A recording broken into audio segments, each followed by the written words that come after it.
G'day, I'm Nev Sweeney and this is Under the Choco Tree. Today I'd like to talk to you about another way of repurposing these PET bottles, and that's to make a fruit fly trap. Fruit fly is one of the pests that we have to deal with around here. Due to global warming, they tend to be moving further and further south. A lot of the areas in Victoria have been free of fruit fly. We've had to put up with it as long as I've been growing stuff. And so there are, of course, a whole stack of really nasty sprays that you can put on your fruit trees, which will kill them. But that's one of the things of growing organically. We don't want to put stuff into the fruit that we don't want to eat. So the idea of putting one of these together is you make it into a trap they can get into, can't get out of. Put material inside to attract them.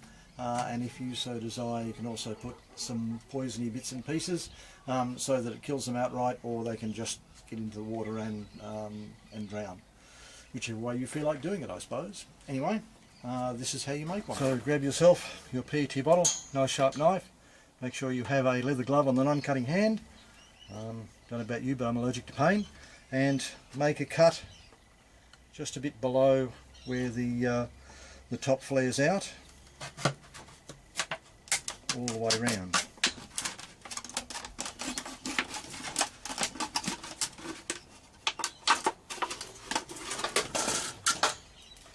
There you have it, nice and simple. The top gets inverted into the bottom, so the idea being when you have your attractant in there, the fruit flies get attracted in, can't get back out again and die. Now what we want to do is going to need to secure that. One of the things with fruit fly is they tend to be attracted to reds and yellows, so by using some red tape to stick it together, and then by getting some more of the red tape,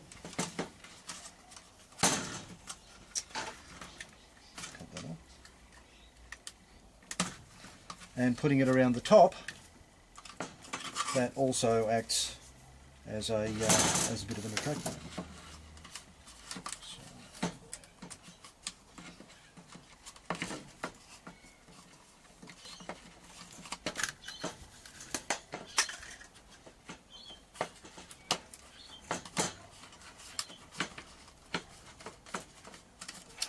So that's what you've got. Now you're going to want to hang it up in a tree, so make a couple of small holes. Obviously it needs to be hung up in the fruit tree to be close to where the fruit fly are going to be hanging out. So it's just a case, so this is a bit of multi-core wire that I had floating around that I don't want anymore, but you could use string, you could use whatever you've got. So once it's set up, you then put your attractant in water to about here, and any killer that you want, and then you hang it up in the tree. Now, because it's open at the top, if you get rain, that's going to dilute it, and you're probably going to have to redo it. You should probably do it every 2 to 3 weeks anyway, just to freshen things up. The attractants you can use are things like molasses, Vegemite, jam, vanilla essence to get them in there. If you do want to put something in that's going to kill them outright, pyrethrum, derris dust, all that sort of thing will borax as well, will do nasty things to them, and away you go. So thanks for watching. Please leave a like or a comment down below. And if you are so moved, subscribe. See you in the next video.